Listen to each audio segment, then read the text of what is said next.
Bonjour, bienvenue sur Comment fait-on, heureux de vous retrouver pour une nouvelle recette. Aujourd'hui, nous allons réaliser ensemble des mini feuilletés au fromage de chèvre et aux noix. Vous allez voir, c'est très simple à faire. Alors j'aurais pu dire des apéros dînatoires, ça marcherait aussi. C'est vraiment fait pour ça, hein. Donc pour commencer, vous avez besoin de pâte feuilletée.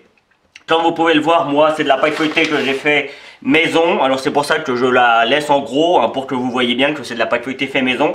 Sachez que je l'ai congelée. J'en fais en général, j'en fais 1 kg, 1,5 kg. Comme ça fait qu'une fois à lui donner les tours et tout. Et je la congèle et vous voyez, ça marche très bien. Et surtout pour faire ce genre de choses, on n'a pas besoin d'un feuilletage très important. C'est vraiment idéal. Évidemment, vous avez besoin également de fromage de chèvre et puis de noix. Les noix, pareil. Personnellement, moi je les congèle parce que j'en mange pas énormément et donc du coup quand j'en ai besoin, j'en ai toujours à disposition et ça marche très bien. En revanche, dès qu'on les sort, il faut s'en servir tout de suite. Voilà, donc première étape, je vais étaler ma pâte très finement. Un petit peu plus finement d'ailleurs que si vous l'achetez dans le commerce. Il faut vraiment que ce soit le plus fin possible. Encore une fois, il faut que ça cuit relativement vite, donc il faut que ce soit assez fin. Et donc voilà, si vous avez de la pâte du commerce, vous embêtez pas, vous faites directement comme ça. Vous prenez la pâte, vous détaillez et vous passez directement à la recette. Donc j'étale et je vous retrouve. Voilà, ma pâte est étalée. Alors comme vous pouvez le voir, c'est vraiment très fin, hein. Et je vais la laisser reposer. Vous voyez, on n'hésite pas, si vous la faites vous-même, à donner des petits coups d'air comme ça pour laisser reposer votre pâte. Je pourrais même encore la faire un petit peu plus fine, hein. Je pense que je vais encore lui donner un petit coup. Et vous voyez, je vais prendre un petit emporte-pièce. Alors comme d'habitude, j'ai pas mon mètre. Je vais aller le chercher. Je crois qu'il est en haut. Je vais prendre un petit carré comme ça. En fait, il faut que ce soit un petit peu plus grand que le fromage de chèvre, de façon à ce qu'il y ait un petit peu de feuilletage qui relève sur les côtés. Et puis le fromage de chèvre sera au milieu. Vous allez voir, c'est vraiment très simple à faire. C'est assez ludique d'ailleurs. Alors moi j'ai congelé ma pâte feuilletée dans un premier temps, donc je ne peux pas la remettre au congélateur, ou alors il faut que je pré-cuis les mini feuilletés. Mais par contre, si vous faites votre pâte feuilletée qu'elle est toute fraîche, vous pouvez sans aucun problème les préparer à l'avance, hein. Vous les découpez, vous les préparez sur une plaque comme si vous alliez les mettre à cuire et vous pouvez les prendre quand vous en avez envie. Donc c'est quand même assez pratique, mais j'insiste sur le fait qu'on ne recongèle jamais quelque chose qu'on a déjà congelé. Donc ça c'est vraiment important, c'est valable pour les pâtes, c'est valable pour les gâteaux, c'est valable pour la viande. J'aurais tendance à dire qu'il y a certains légumes qu'on peut recongeler, mais enfin, par définition, il vaut mieux se dire que à partir du moment où on décongèle, on ne recongèle plus. Donc voilà, ça c'était, ou alors il faut cuire entre deux. Si vous avez un doute, n'hésitez pas à me demander, je vous répondrai. Donc voilà, je vais laisser 10 minutes, un quart d'heure. Pendant ce temps-là, je vais aller chercher un petit peu de thym pour mettre dessus. Et puis vous aurez une petite surprise aussi pour ceux qui iront un petit peu plus loin. Je vous montrerai une petite variante de la recette que je vais faire ici. Donc voilà, ça c'est pour ceux qui iront jusqu'au bout. Je laisse reposer et je reviens vers vous. Une fois que la pâte est bien reposée, comme vous pouvez le voir, j'ai pris un petit peu d'avance. On prend l'emporte-pièce, alors il fait 5 cm, un 5 sur 5. Comme c'est un carré, ça fait 5 sur 5 sur 5 sur 5. J'ai jamais été très bon en géométrie, donc un carré ça va, hein, ça reste raisonnable. Donc après on les prend, alors je vais pas faire tout devant vous parce que c'est toujours le même principe, hein, je finirai après. On les prend, on les dépose en essayant de pas trop les déformer. Alors là hop, je vais découper un peu. On ne perd pas évidemment les rognures qui peuvent nous servir pour faire un fond de quiche ou quoi que ce soit, hein. Ça sert toujours. Ça, je le mets de côté pour que je m'en resserve tout à l'heure. Là, je vais reprendre ma plaque, juste de cette manière pour que vous voyez bien ce que je fais. Je vais prendre mon fromage de chèvre dans un premier temps. Et je vais venir découper des petites tranches. Là encore, hein, je vais en faire un ou deux devant vous, histoire de vous montrer. Vous voyez, je fais des tranches d'1,5 cm. Hein, faut pas que ce soit trop épais. Mais il faut quand même qu'on ait quelque chose à manger quand même. Et voilà. Alors moi, je mets le bout, hein. Je sais qu'il y en a certains qui aimeront pas ça, il y a beaucoup de peau. Moi j'aime bien ça. Et vous voyez, je fais en sorte de le mettre vraiment au milieu, de façon à ce que il reste de la pâte qui va venir l'englober. La pâte feuilletée, elle va lever pour les petits bouts qui ne sont pas pris par le fromage, et ça va englober le fromage de chèvre, ce qui est pas mal. Donc hop, allez, j'en refais encore un petit. Bon, je sais pas, avec un fromage de chèvre, là j'en ai fait 3. Je dirais qu'avec un fromage de chèvre, on en fait, allez, 1, 2, 3, 4, 5, ça fait 10, 15, allez, environ 15, hein, pour être, ça dépend après de la grosseur de vos petites tranches de fromage, mais il faut compter environ 15, donc ça vous donne une idée de ce qu'il vous faudra. Et pour 15 petits feuilletés comme ça, on fait attention qu'ils ne se touchent pas. Pour 15 petits feuilletés comme ça, il vous faudra environ 150-200 grammes de pâte feuilletée. Si vous l'achetez, une feuille de pâte feuilletée dans le commerce, ça devrait suffire. Donc voilà.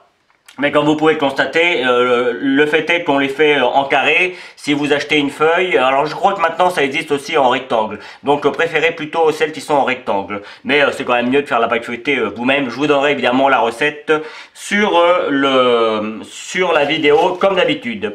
Donc après, on va reprendre, hop, les petites noix. Je fais tout ça devant vous parce que c'est quand même assez rapide. Et on va venir les hacher grossièrement. Pour éviter, alors si vous souhaitez, vous pourriez mettre directement une noix, un beau cerneau de noix directement comme ça, hein, c'est joli aussi. D'ailleurs, je vais en mettre une comme ça, histoire de vous montrer qu'on peut faire toutes sortes de choses. Je vais même en mettre 2, hop, voilà. Et puis, pour les autres, on hache. En cuisine, c'est toujours une histoire. Alors évidemment, il faut que ce soit bon, il faut que ce soit facile à manger, mais il faut aussi que ce soit, comment dire, il faut que ça fasse envie. Voilà, donc après, c'est à vous de voir ce qui vous convient le mieux. Et hop, moi je vais venir en mettre un petit peu. Vous voyez le fait, quand on le coupe un petit peu, on en met un petit peu plus. Voilà, c'est juste ça. Donc hop, ça c'est pour la pâte feuilletée, c'est pour les noix, la pâte feuilletée. Je vais reprendre maintenant mon thym que je suis allé chercher dans mon jardin, que j'ai lavé évidemment. Hop, et moi ce que je veux c'est uniquement les petites feuilles. Donc, soit, je viens juste d'aller le chercher, donc il est encore tout frais. Voilà, soit on va les chercher comme ça. Hop. Et on vient en mettre un petit peu. Alors moi j'en mets, hein, le thym ça plaira pas à tout le monde. Donc là encore il y a des variantes, hein. Vous pourriez mettre du romarin, vous pourriez mettre ce que je vais mettre tout à l'heure, mais ça va être la petite surprise. Donc je vais pas en parler tout de suite. Après vous allez voir, quand vous allez voir ce que je vais mettre, vous allez dire bah oui ça paraît évident. Mais encore une fois, ça ne plaira pas forcément à tout le monde. Et ça, ce sera pour tout à l'heure. Donc vous avez compris le principe, hein. On prend les petites branches, on les émiette si on peut. Sinon, on vient avec le couteau les ciseler très finement. Il ne faut pas en mettre de trop parce qu'il ne faut pas que le thym prenne le dessus sur le reste. Il faut vraiment qu'il y ait un petit mélange. Et là, sur le coup, on va s'arrêter là. 3 ingrédients, c'est déjà pas mal dans une recette. Là, il y en a même 4, hein. Donc voilà, là on arrête là pour ce coup-là. Alors, la petite astuce maintenant, je vais en refaire un. Hop, juste pour ceux qui auront réussi à résister et à rester jusqu'à maintenant. Je vais venir le mettre ici. Alors, je vais en faire plusieurs, comme ça vous pourrez voir. Je remets évidemment mon fromage de chèvre. Alors, je mets de la noix, mais évidemment, pour ceux qui n'aimeraient pas la noix, par exemple, vous pourriez ne pas en mettre. Hop. Je mets pas de thym cette fois-ci, mais je vais mettre, vous allez voir, hop, je reviens. J'étais parti chercher une petite cuillère. Je vais mettre du miel. Alors, il ne faudrait pas que je montre la marque, ce serait mieux. Voilà. J'ai pas le droit de montrer les marques, hein, vous le savez. Je vais mettre du miel. Ça, c'est pour ceux qui aiment le sucré salé. Alors, on n'en met pas beaucoup, hein. Il faut pas que le miel prennent le dessus comme avec le thym. Mais on en met un petit peu, ça va comment dire, ça va caraméliser un petit peu tout ça et ça donne une saveur supplémentaire. Là encore, si vous le souhaitez, vous pouvez faire directement avec un petit morceau de fromage que je vais faire là, hop. Et puis uniquement du miel. Et celui-là, je vais le changer, je vais le laisser comme ça, celui-là. Hop, il va être un petit peu en biais, ça va être pas mal. Et je vais mettre uniquement du miel. Mais vraiment, vous voyez, en fait, tout ça pour dire que une fois on a décidé de faire des petites choses comme ça, bah après, il n'y a pas de limite. Hein. À partir du moment où tout se marie bien, vous pouvez faire ce que vous voulez avec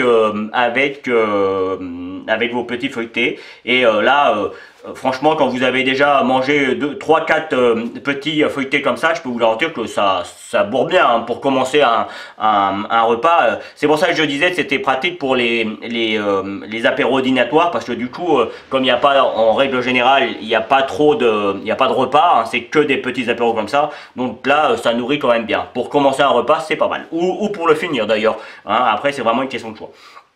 Donc, moi évidemment, je vais finir tout ça. Je vais les laisser reposer encore un petit peu de façon à ce que mon feuilletage ne rétrécisse pas quand je vais le mettre au four. Je vais les laisser 15-20 minutes. Moi, je suis dans un endroit où il fait plutôt frais, donc ça va être très bien. Vous préchauffez votre four à 180 degrés et je dirais, après ça va dépendre de vos fours hein, et je vous donnerai le temps exact que moi cela a pris dans mon four à chaleur tournante. C'est un four électrique à chaleur tournante, assez récent, donc ça peut jouer aussi. Il faut compter environ 15 minutes, mais je vous donnerai le temps exact que cela a pris. Encore une fois, tout va dépendre de l'épaisseur de votre pâte feuilletée.